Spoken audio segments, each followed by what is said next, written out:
Le plus difficile en amour, c'est d'accepter qu'on ne vous aime pas.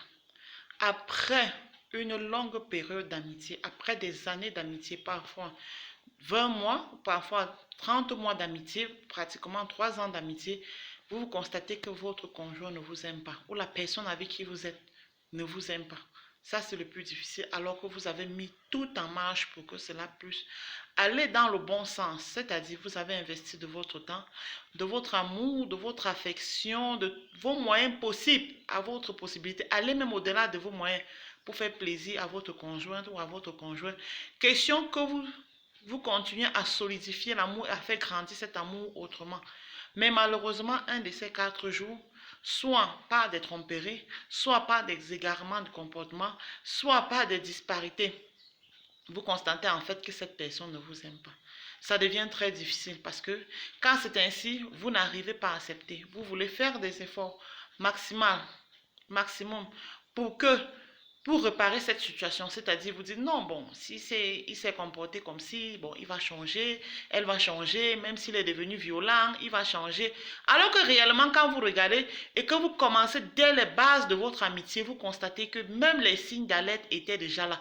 Même durant vos fiançailles, même durant votre amitié, tu constatais déjà que non, ça n'allait pas. Mais comme tu étais aveuglé par l'amour, tu as subi.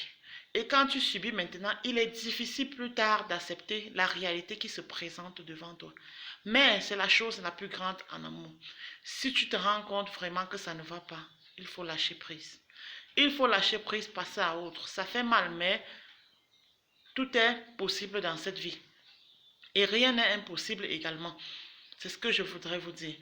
Quand ça ne va pas, ayez le courage de recommencer. Ayez le courage de reprendre où vous avez laissé, où vous avez même commencé avec cette personne.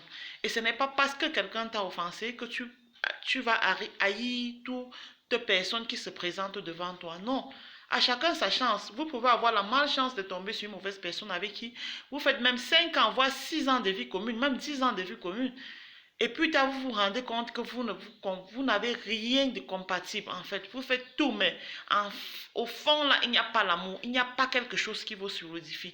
Qu'est-ce que vous faites? Est-ce que vous allez passer la vie à dire non, vraiment, la quantité que j'ai investie, je ne bouge pas, il faut que je cale ici, mais tu vas briser ta vie, tu vas te cogner le fond au mur. Il faut passer à autre chose. Si tu t'en rends compte vraiment que ça ne va pas, n'aie pas honte de recommencer. Allez sur de nouvelles bases, que chacun ait la chance de rencontrer quelqu'un d'autre. Vous vous séparez, chacun fait sa vie. Sa vie, c'est pourquoi je dis, le plus difficile, c'est d'accepter. Mais lorsque vous acceptez déjà que oui, cette personne n'était pas faite pour moi, là, vous avez gagné. Parce que vous êtes prêt, vous allez vous en sortir moins blessé. Moins blessé parce que quand vous n'acceptez même pas que non, voilà, le comportement, si c'est pas un comportement normal, le comportement, ça, c'est pour prouver que je ne t'aime pas. Si vous n'acceptez pas ça, vous allez continuer à vous enfoncer. Et plus vous enfoncez, plus vous attachez. Quand vous attachez davantage, ça devient difficile de sortir de cette situation.